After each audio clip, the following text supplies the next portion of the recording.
Good morning students. आज हम legal language subject ले रहे हैं। लीगल लैंग्वेज के अंदर आज हम कुछ लैटिन मैगजीम्स डिस्कस करेंगे। तो पहली जो लैटिन मैगजीम है वो है जस्टिसिया नेमिनी नेगंडा एस्ट।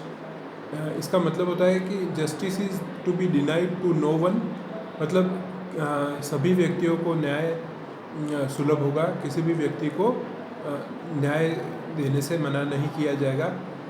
ये इसका मतलब है। जब भी कोई कोर्ट सुनवाई करती है या कोई मैटर चलता है कोर्ट के अंदर, तो वहाँ पे इस बात को ध्यान में रखा जाता है कि किसी भी व्यक्ति को न्याय से वंचित नहीं रखा जाए।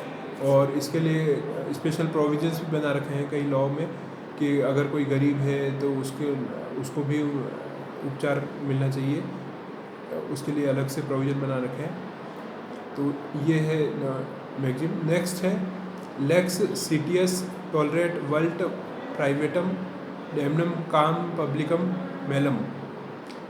इसका मतलब होता है the law would rather tolerate a private injury than a public evil. तो इसमें यह है कि कानून की मंशा ये रहती है कि अगर किसी प्राइवेट व्यक्ति को अगर कोई नुकसान हो जाता है तो वो फिर भी बियर किया जा सकता है, बजाय किसी पब्लिक एविल को। यानी कोई बड़ी हानि क्षति अगर पब्लिक को हो रही है और एक छोटी हानि किसी प्राइवेट पर्सन को हो रही है, तो वहाँ पे लॉ प्राइवेट इंजरी को टॉलरेट करने के बारे में कहता है, बजाय पब्लिक इविल। क्योंकि पब्लिक में बहुत सारे लोगों का नुकसान होगा, तो लॉ हमेशा है ना लोगों का ध्यान रखता है, पब्लिक गुड की पॉलिसी पे काम करता है। तो इसीलिए इस मैगजीन का ये इंटरप्रिटेशन है कि प्राइवेट इंजरी को टॉलरेट किया जा सकता है बजाय कि पब्लिक इविल को।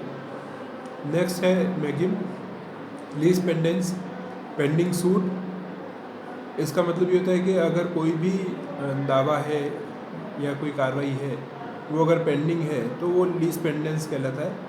कि जब उस पर अभी सुनवाई हो रही है या फिर अभी फाइनली उस पर कोई भी डिसीजन नहीं आया है, कोर्ट के अंदर है कार्रवाई, तो इसको हम लीज पेंडेंस कहते हैं। नेक्स्ट है मेंस रिया। इसका मतलब होता है गिल्टी माइंड। तो कोई भी ऑफेंस तब तक ऑफेंस नहीं होता है जब तक कि उसमें गिल्टी माइंड नहीं हो। नेक्स्ट है मीन्स प्रॉफिट्स। इसका मतलब होता है the profits received by person on wrongful position.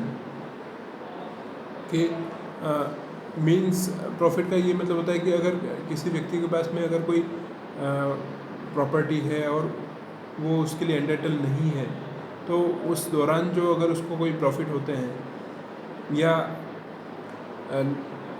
अगर फाइनली डिसाइड होना बाकी है कोर्ट से कि कौन एंटाइटल है उस प्रॉपर्टी के लिए, तो इस दौरान जो प्रॉफिट्स रिसीव किए जाएंगे वो मीन्स प्रॉफिट कहलाते हैं। और इसके बारे में कोर्ट अलग से प्रावधान करती है और उसके हिसाब से ही ये किसको प्रोवाइड किए जाएंगे उसके बारे में कोर्ट निर्णय करती है। नेक्स्ट है मोर्स डिसीटर अल्टीमम सप्लिसियम। इसका मतलब होता है death is called the extreme penalty. तो जैसे हमको पता है कि कोर्ट्स कभी भी ऑफेंसेस जब होते हैं और उनका जो मैटर डिसाइड होता है और सज़ा देने की बात आती है, तो कोर्ट अलग अलग तरीके की सज़ा दे सकती है, जिसमें कारावास हो सकता है, सश्रम कारावास हो सकता है, आजीवन कारावास हो सकता है और डेथ पेनल्टी भी हो सकती है। तो जो डेथ पेनल्टी देने का जो प्रोविज़न है उसको एक्सट्रीम पेनल्टी माना जाता है और वो rarest of the rare cases में ही दी जाती है।